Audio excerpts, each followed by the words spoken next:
अस्सलाम वालेकुम जी, कैसे हैं आप सब? उम्मीद करती हूँ सब खैर खैरियत से होंगे। तो आज आपके साथ शेयर करूँगी हैदराबाद सिंध का मशहूर देगी चना पुलाव की रेसिपी। ये पुलाव इतना मज़ेदार होता है कि लोग बहुत दूर-दूर से सफ़र करके आते हैं इसको खाने के लिए और इसको खाते हैं तो इसकी तारीफ़ किए बिना नहीं रह पाते हैं। यकीन करें ये बहुत टेस्टी चना पुलाव बनता है। बिल्कुल देगी स्टाइल में बना के रेडी करेंगे। देग वाला जायका और देग वाली खुशबू लाने के लिए इसमें कौन-कौन से मसाला जात का इस्तेमाल होगा, डिस्कस करेंगे आज की इस वीडियो में। वीडियो के दौरान मैं हमेशा की तरह आज भी ढेर सारी टिप्स एंड ट्रिक्स शेयर करूँगी, तो आपने वीडियो को फुल वॉच करना है। वीडियो पसंद आए तो लाइक और शेयर लाज़मी कर दें और साथ चैनल को भी सब्सक्राइब करें। तो चलिए चलते हैं अपने किचन में और जान लेते हैं कि इतना मज़ेदार सा देगी चना पुलाव हमने घर पर किस तरीके से बनाया है। बिस्मिल्लाहिर्रहमानिर्रहीम। तो सबसे पहले चावल भिगो लेंगे। जो चावल मैंने लिया है ये डबल स्टीम राइस है और कच्ची बासमती है।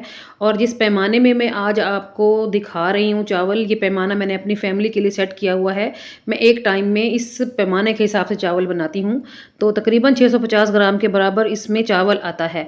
हमने इन चावलों को अच्छे तरीके से धो लेना है 5 से 6 मरतबा और भिगो के रख देंगे। ये चावल सिर्फ़ और सिर्फ 30 मिनट के लिए भिगोना पड़ता है। ठीक है जी। अब हम चलते हैं मसाले की तैयारी करेंगे। तो बिल्कुल देगी स्टाइल में चना पुलाव बनाने के लिए यहाँ पर हमने एक पैन रखा है चूल्हे के ऊपर।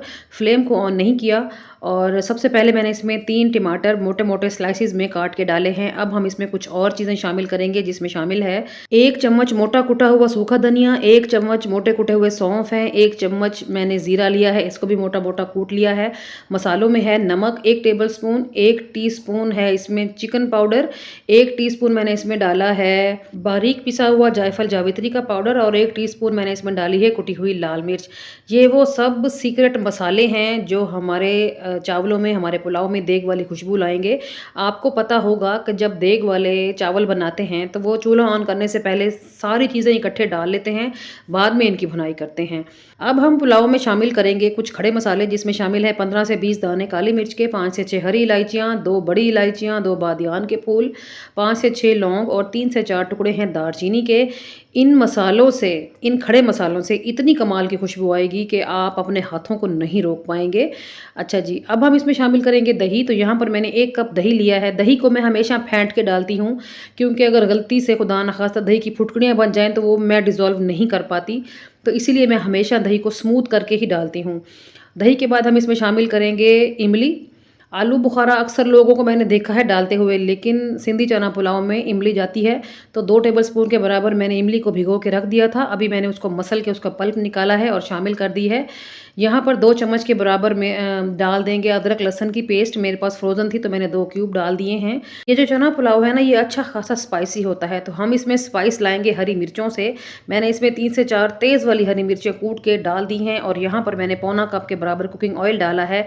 इस कुकिंग ऑयल में मैंने अभी प्याज़ ब्राउन की है और वही कुकिंग ऑयल मैं पुलाव में इस्तेमाल कर रही हूँ। तो जो ब्राउन की हुई प्याज़ थी वो हाफ़ मैं यहाँ पर ऐड कर रही हूँ और हाफ़ मैं करूँगी दम के टाइम पे इस्तेमाल, ठीक है? तो हमारे यहाँ पर मसाला जात पूरे होते हैं। अब हमने इनकी करनी है भुनाई। तो पहले इनको अच्छे तरीके से मिक्स कर लें। जब इनमें उबाल आना शुरू हो जाए तो फिर आपने क्या करना है, इसको कवर लगा देना है और 7 से 8 मिनट के लिए इन चीज़ों को गलने के लिए छोड़ दें। कवर लगाने से अच्छी सी स्टीम बनेगी और चीज़ें बड़ी अच्छे तरीके से गल जाएँगी, ठीक है? तो मैंने यहाँ पर तकरीबन 6 मिनट के बाद कवर हटाया है। यहाँ पर आप देख सकते हैं टमाटर गल चुके हैं और जब तक ये मसाला दानेदार सा ना हो जाए आप इसकी भुनाई करते रहें। जितनी अच्छी भुनाई करेंगे पुलाव उतना ज़ायकेदार बनेगा। और इस मसाले की भुनाई करते हुए ही आपको फ़ील होगा कि इतनी कमाल की खुशबू है, पूरा घर महक रहा होगा जब आप इस मसाले की भुनाई करेंगे ना। यकीन करें जो इसमें हमने मसाले कूट के डाले हैं उनकी क्लियर खुशबू फ़ील होगी। ख़ास तौर पर जो हमने इसमें सौंफ डाली है, बहुत नेक्स्ट लेवल का फ्लेवर आएगा उसका इसमें। तो यहाँ पर मैंने मज़ीद 3 से 4 मिनट इस मसाले की भुनाई की है और अभी आप देख सकते हैं कि मसाला जो है वो दानेदार सा हो गया है और जो तमाम चीज़ें थी इसमें वो अच्छे तरीके से गल चुकी हैं। ऑयल जो है वो सेपरेट हो गया है। अब हम इसमें शामिल करेंगे चने। तो मेरे पास उबले हुए चने पहले से ही मौजूद थे, फ्रीज़र में रखे हुए थे, तो वो मैं इसमें शामिल कर रही हूँ। मुझे इनके वज़न का तो अंदाज़ा नहीं है, लेकिन 1 प्लेट भर के मैंने इसमें डाल दिए हैं। तकरीबन 250 ग्राम के बराबर होंगे ये चने। तो ये चने फ्रीज़ हुए हुए हैं, इनको थोड़ा लूज़ होने में और फिर मसाले के साथ मिक्स अप होने में थोड़ा-सा टाइम लगेगा। तो आपने इनको थोड़ा-सा जो है ना पका लेना है 2 से 3 मिनट के लिए। मैंने क्या किया था, इनको मिक्स करके कवर लगा दिया था ताकि जल्दी से स्टीम बन जाए और जल्दी से लूज़ भी हो जाए और फिर मसाले में मिक्स भी हो जाएँ। मसाले की जो खुशबुएँ हैं वो सारी इनके अंदर चली जाएँ। तो मैंने बस 2 मिनट ही इसको कवर लगाया है और आप यहाँ पर देख सकते हैं मसाले जो चने हैं ना वो हमारे सारे लूज़ हो चुके हैं और मैं अभी आपको दिखाती भी हूँ कि ये कितने सॉफ्ट हैं। तो यहाँ पर आप देख सकते हैं चने अच्छे खासे सॉफ्ट हैं और मसाले के अंदर मिक्स भी हो चुके हैं। अब हम इसमें शामिल कर देंगे पानी। तो जिस मेजरिंग जग के हिसाब से मैंने चावल लिए थे उसी के हिसाब से जो है ना 1.5 गुना पानी इसमें शामिल करेंगे। तो एक दफ़ा मैं इसमें ये भर के डाल देती हूँ और आधा जग मैं मज़ीद भर के इसमें शामिल कर दूँगी, ठीक है। तो चावल अगर अच्छी क्वालिटी का होगा तो वो 1.5 गुना पानी में बहुत अच्छे तरीके से पक जाएगा, ठीक है।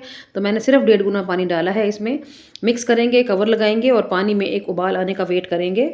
ये लें जी, यहाँ पर पानी में भी उबाल आ चुका है। अब सबसे पहला काम जो है वो आपने ये करना है कि आपने इस पानी को चखना है। इसमें आपको अगर नमक कम लगे तो नमक डालें, अगर आपको इसमें स्पाइस कम लगे तो थोड़ी सी हरी मिर्चें कूट के और डाल दें।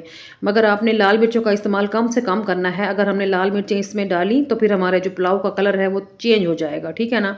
तो पानी यहाँ पर मैंने टेस्ट कर लिया है, नमक थोड़ा सा ऐड करना था, कर दिया है। अब हम इसमें शामिल कर देंगे चावल। तो इन चावलों को भिगे हुए सिर्फ आधा घंटा ही हुआ है। अब मैंने इनका पानी निकाल के फेंक दिया है और यहाँ पर चावल ऐड कर दिए हैं। चम्मच से जेंटली इनको मिक्स करेंगे और फिर से कवर लगाएंगे और इनमें उबाल आने का वेट करेंगे।